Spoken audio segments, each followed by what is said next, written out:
Gwalior high court में Baba Saheb doctor Bhimrao Ambedkar मूर्ति लगाने से जुड़ा विवाद सुलझने का नाम नहीं ले रहा है। जहां एक और ओबीसी एससी वकीलों का एक धा पूर्णता समर्थन में है, तो वहीं इस मुद्दे को हवा देने और बल देने के लिए राजनीतिक दलों ने भी हुंकार भर ली है। आजाद समाज पार्टी और कांग्रेस के बाद समाजवादी पार्टी ने भी मूर्ति स्थापना को लेकर समर्थन करते हुए 25 जून तक मूर्ति स्थापना न होने की दशा में सड़कों पर उतरकर आंदोलन करने की बात कही है। सामाजिक न्याय सम्मेलन में शामिल होने ग्वालियर पहुंचे मध्य प्रदेश सपा अध्यक्ष डॉक्टर मनोज यादव ने पत्रकार वार्ता कर बताया कि समाजवादी पार्टी ग्वालियर हाईकोर्ट परिसर में डॉक्टर भीमराव अंबेडकर मूर्ति स्थापना की मांग को लेकर अनिश्चितकालीन धरने पर बैठेगी, जिसमें सपा के राष्ट्रीय और राज्यसभा सांसद रामजीलाल सुमन के धरने में शामिल होने और राष्ट्रीय अध्यक्ष अखिलेश यादव की ग्वालियर आने की संभावना जताई है।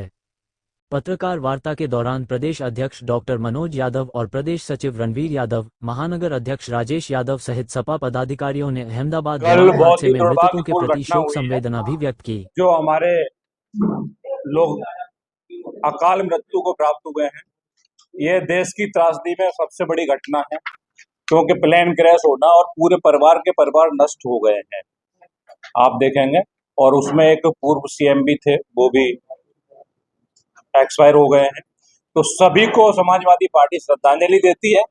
और माननीय राष्ट्रीय अध्यक्ष हमारे श्री अखिलेश यादव जी ने कल ट्वीट किया है कि आने वाले 3 दिनों तक सारे प्रोग्राम रद्द किए जाते हैं और शोक हम लोग व्याप्त करेंगे उसके लिए। तो ग्वालियर में कल जो प्रोग्राम है उसमें रहना था, तो क्योंकि प्रोग्राम सारे कैंसिल हो गए, तो उसकी वजह से समाजवादी पार्टी नहीं शामिल होगी उसमें। बाकी सारे लोग सम्मिलित रहेंगे। प्रोग्राम के बारे में जो सामाजिक न्याय सम्मेलन का जो प्रोग्राम रखा गया है, उसमें ओबीसी महासभा से लेके जो कई संगठन है, जो सभी ने रखा है, वो बाबा साहब की जो न्याय की लड़ाई है उसको लड़ रहे हैं और उसमें समाजवादी पार्टी का पूरा समर्थन है। बाबा साहब की जो मूर्ति की स्थापना कोर्ट परिसर में होनी चाहिए, वो होनी चाहिए। प्रशासन से हम लोगों ने, जो हमारी पार्टी के पदाधिकारी हैं, सभी ने बात भी की थी। उन्होंने 25 तारीख तक का समय मांगा है। अगर 25 तारीख तक मूर्ति की स्थापना नहीं होती है तो हम लोग सड़कों पर उतर के आंदोलन करेंगे, लेकिन बाबा साहब की मूर्ति को जरूर लगवाएंगे। अनिश्चितकालीन धरना रहेगा, जिसमें जब तक मूर्ति नहीं लगेगी समाजवादी पार्टी धरना प्रदर्शन करेगी और ग्वालियर में लगातार निरंतर जारी रहेगा जब तक मूर्ति नहीं लगेगी। और जब आंदोलन की शुरुआत होगी तो समाजवादी पार्टी के उसमें काफी बड़े वरिष्ठ नेता जो हमारे हैं, वो सभी लोग उसमें उपस्थित रहेंगे। राष्ट्रीय महासचिव आदरणीय रामजीलाल सुमन जी जो राज्यसभा सांसद हैं, उन्होंने प्रोग्राम दिया भी था 9 तारीख का, लेकिन प्रशासन ने परमिशन नहीं दी और उन्होंने समय मांगा 25 तारीख तक का। तो हम लोग संविधान को भी मानते हैं, इसीलिए हम लोगों ने उनके आदेश का पालन किया है। और 25 तक अगर नहीं लगती है मूर्ति तो आदरणीय रामजीलाल सुमन जी भी आएंगे, उनके साथ और बहुत सारे नेता आएंगे। इसके बाद में भी अगर नहीं होगी तो राष्ट्रीय अध्यक्ष जी को भी आना पड़ेगा, तो वो भी आएंगे। हम लोगों ने आग्रह किया, उन्होंने कहा है कि हम लोग संविधान को मानेंगे और बाबा साहब के सम्मान में समाजवादी पार्टी में ये हम लोगों का स्लोगन है। एक पक्ष मूर्ति के समर्थन में एक और विरोध जो कर रहा है, उनका ये भी कहना है कि संविधान निर्माण में केवल बाबा साहब अम्बेडकर का ही योगदान नहीं है, और भी लोगों का, जिनमें BN राव की है। अभी तक BN राव की मूर्ति स्थापना की भी मांग हो रही है। अभी तक सो रहे थे क्या ऐसे लोग? अभी तक नींद में थे?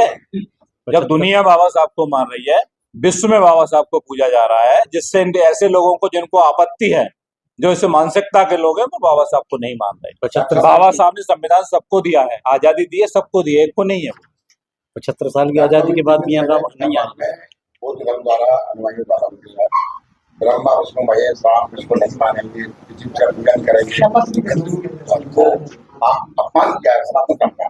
आपका क्या मानना है? हम हिंदू हैं, हिंदू धर्म को मानते हैं, हम उनके बिल्कुल पक्ष में नहीं है। जिसने जो धर्म अपना मानता है, हम उनके धर्म की बुराई नहीं कर रहे, वो हमारे धर्म की ना करें, ठीक है। जिसकी आस्था है वो रहनी चाहिए, ठीक है। हम उनके बौद्ध को भी मानते हैं, ठीक है ना भाई। बौद्ध कहाँ है, किस धरती से? हम हमारे यहीं के हैं ना बौद्ध, अलग तो है नहीं है। तो सारे लोग अपने हैं और सब संविधान को मानने वाले लोग हैं। उनको किसी ने आहत किया होगा, हो सकता है प्रतिक्रिया हो, और मामला सुनने में तो आया है, लेकिन अंदरूनी मामला क्या है वो आप लोग समझ सकते हैं। हो सकता है किसी की क्रिया की प्रतिक्रिया किसी ने की, लेकिन हमारी आस्था भगवान में भी है, बौद्ध में भी है, सभी में हम लोग मानने वाले लोग हैं। संविधान सबको मानता है, संविधान के हिसाब से तो कोई धर्म के लिए नियम कानून अलग है क्या, तो आप बता दीजिए। भीम आर्मी का 1 महीने का अल्टीमेटम दिया है सब समय चीफ जस्टिस को, और उन्होंने कहा कि अगर 1 महीने के अंदर मूर्ति नहीं लगती है वहाँ पर इस प्रोसेस को और इस बयान को आप क्या कहेंगे? नहीं, हम लोग संविधान को मानने वाले हैं, संवैधानिक तरीके से लड़ाई को लड़ेंगे और अपनी लड़ाई को मनवाएंगे, क्योंकि जबरदस्ती कोई नहीं लगा सकता है किसी की मूर्ति को। हाँ, लेकिन जब तक नहीं लगेगी काम सब होते हैं, लेकिन उसके लिए आंदोलन करने पड़ते हैं, सरकारें झुकती हैं, सब होता है। अभी किसान आंदोलन हुआ, सरकारें झुकी, तो हम लोग संविधान को मानने वाले शांतिपूर्वक संविधान को मान के आंदोलन करेंगे।